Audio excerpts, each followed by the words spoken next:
Hi, welcome to today's lesson.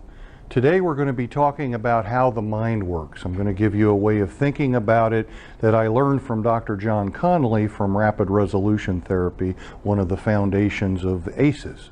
So the way that Dr. Connolly taught me to think about it was that he said, think of the mind divided into two parts. We have this supercomputer thinking part of the mind. It's logical, it's analytical, it solves problems, it functions much like a computer. It processes information, computes, all of those things, and many, many more. It's very powerful. One thing that that part of the mind can do that, as far as we know, no other species of animal can do, or at least do it to the extent that we can, is our thinking part of the mind, or the supercomputer, has the ability to think backwards. It has the ability to remember, recall, and replay what I call old movies in our head. We can recall good things and we can recall bad things, and sometimes external things or internal things, we call them cues or triggers, can also cause those memories or thoughts or those movies to play. We also have the capacity to think forward into the future about things that could happen, might happen. Many of those things never happen. People that tend to be anxiety prone, for example, tend to watch what I call disaster movies in their head. They're thinking about all the what ifs. What if this happened? What if that happened? And that creates a state of anxiety or worry. So this supercomputer, very powerful, and it can time travel. So at any given point in time, a person's mind can be in the past, it can be in the future, or it can be in the present. And so one of the things that we do in ACE, which part of the mind, or which part of time, past, present, or future, is the mind stuck in, or is it continuing to operate in?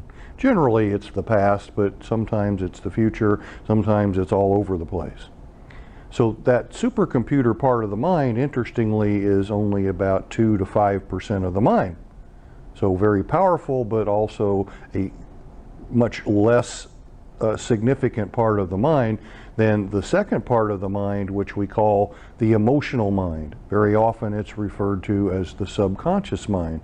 And that part of the mind, also very powerful, does many things. It operates 24/7, and that part of the mind has one primary purpose or function, and that's survival. So that part of the mind operating 24/7, handling multiple functions, basically keeping us alive, it is looking out for our survival. That part of the mind, also very powerful, is functions about the level of a rabbit. So we call that part of the mind rabbit brain. Well, as you might guess, rabbits and supercomputers weren't designed to always work efficiently together, and so a lot of what we're thinking about, a lot of what we're doing in ACEs, is trying to get those two parts of the mind to work together more effectively, and when they do so, then that's when we find the client gets a relief of their symptoms.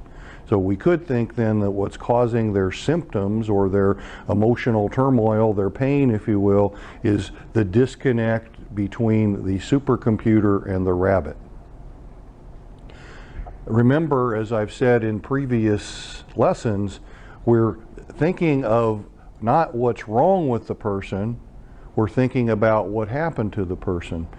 Describing what's going on, or the different parts of the mind, to the client is a good way to help them understand that there's something that's happening to their mind, or the way their mind is working is causing them to feel bad, even though nothing's wrong with them.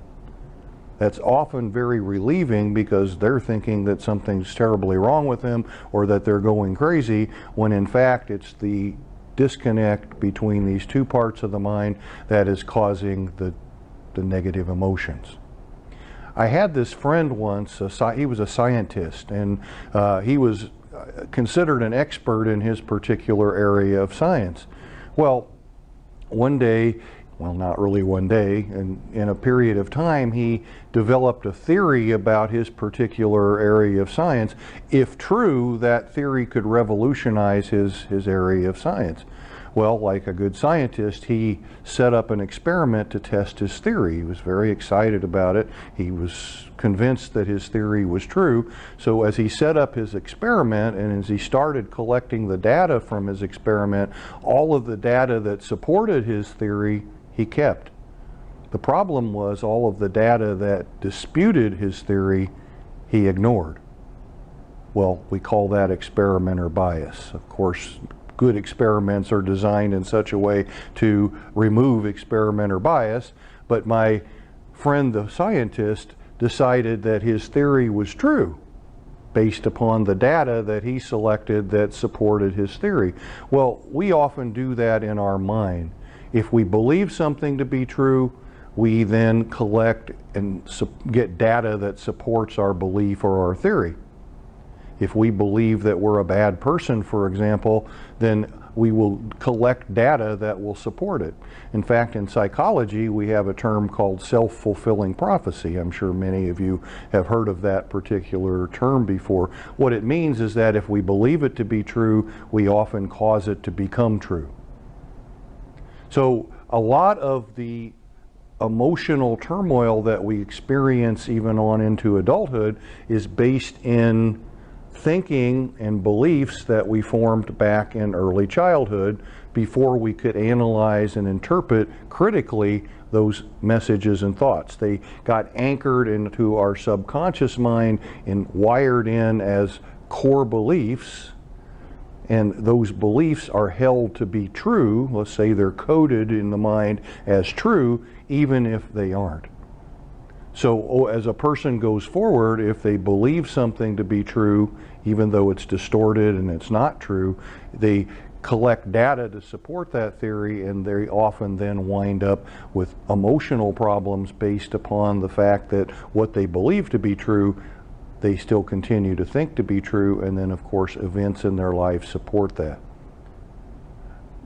There's a story that I tell that I will also show you how it's used in some of the apps that we use in doing ACEs, about little Billy.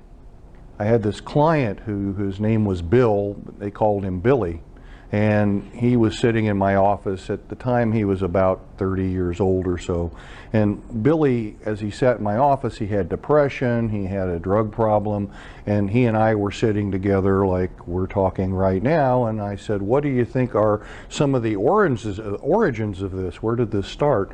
And he said, well, he can remember when he was little, his parents used to argue and fight a lot.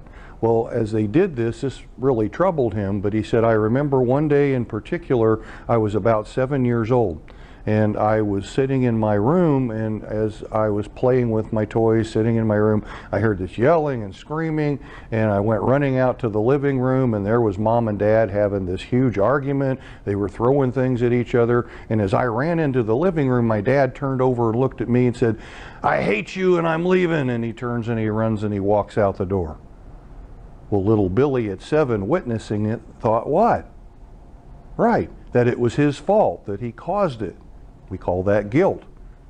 Well, he thought he caused it, therefore if he caused it, he thought he had to fix it. So he goes, how can I fix it? Well, in his 7-year-old mind, he thought, I know, I'll be good. So he sets out to be good. He does his chores, he does his homework, he does everything he can think of to be good, and in spite of that, his mom and dad still get divorced. Now he thinks what? What I did wasn't good enough. In short, I'm not good enough, and in 7-year-old speak, I'm bad.